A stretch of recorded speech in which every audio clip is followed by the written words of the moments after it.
નમસ્કાર, news plus ગુજરાતીમાં આપનું સ્વાગત છે। હવે વાત કરીએ સમાચારની તો દાહોદ જિલ્લામાં 327 ગ્રામ પંચાયતોની ચૂંટણી તારીખ 19 ડિસેમ્બર 2021 ના રોજ યોજાઈ હતી, જેમાં દાહોદ જિલ્લામાં 82.41% મતદાન થયું હતું, જેની મત ગણતરી આજરોજ દાહોદ જિલ્લાના 9 મત ગણતરી કેન્દ્રો ઉપર ચુસ્ત પોલીસ બંદોબસ્ત વચ્ચે શરૂ કરવામાં આવી છે।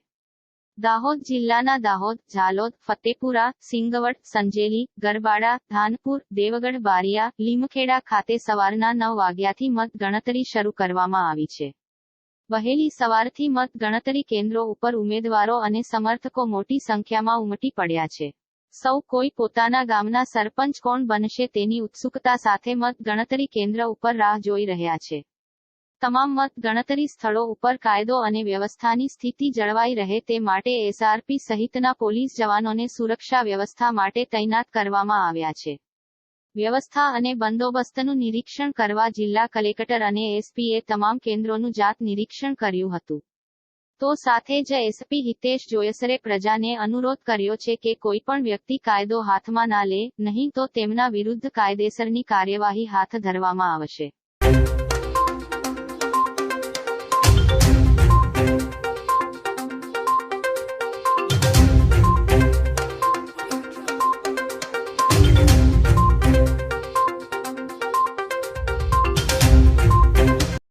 ચૂંટણીની કાઉન્ટિંગ અત્યારે શાંતતાપૂર્વક 9 વાગ્યાથી શરૂ થઈ ગઈ છે। અત્યાર સુધી કોઈ રીતના કોઈ પ્રોબ્લેમ નથી થયા, પણ તકેદારીના ભાગરૂપે એસપી સર અને હું પોતે જે અમુક વિસ્તારો છે જ્યાં જરા જ્યાદા ધ્યાન દોરવાની જરૂરિયાત છે, તો આના જરા અમે ઇન્સ્પેક્શન કરી રહ્યા છીએ। દાહોદ જિલ્લાના 9 તાલુકા મથકો ઉપર મતગણતરીની શરૂઆત થઈ ગયેલી છે। દાહોદ જિલ્લા પોલીસ દ્વારા ચુસ્ત બંદોબસ્ત બધી જગ્યાએ ગોઠવવામાં આવેલો છે। 4થી વધુ એસઆરપીની કંપનીનો બંદોબસ્ત છે।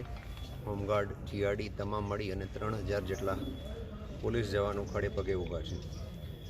લોકો શાંતિ જાળવી રાખે, મતગણતરી થયા પછી કોઈ જીતશે કોઈ હારશે એના વિવાદમાં કોઈ ઝઘડામાં ઉતરવું નહીં, અન્યથા પોલીસ દ્વારા કડકમાં કડક કાર્યવાહી કરવામાં આવશે। ઘણા બધા લોકો ઘણા બધા પ્રકારની અફવાઓ ફેલાવતા હોય એવું પણ અમારા ધ્યાન પર આવેલ છે, જેના અનુસંધાને પણ દાહોદ જિલ્લા પોલીસ ગુનો દાખલ કરશે, એમની ધરપકડ કરશે અને પાસા સહિતની કાર્યવાહી કરશે।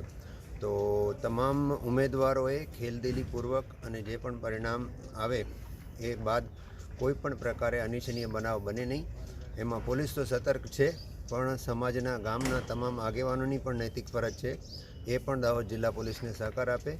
અત્યારે માનનીય કલેક્ટર સાહેબ સાથે અમે બધી જગ્યાએ નિરીક્ષણ માટે ડિસ્ટ્રિક્ટની ટીમ સાથે જઈ રહેલ છીએ અને તમામ વ્યવસ્થાઓ સારી રીતે સુનિશ્ચિત કરવામાં આવશે।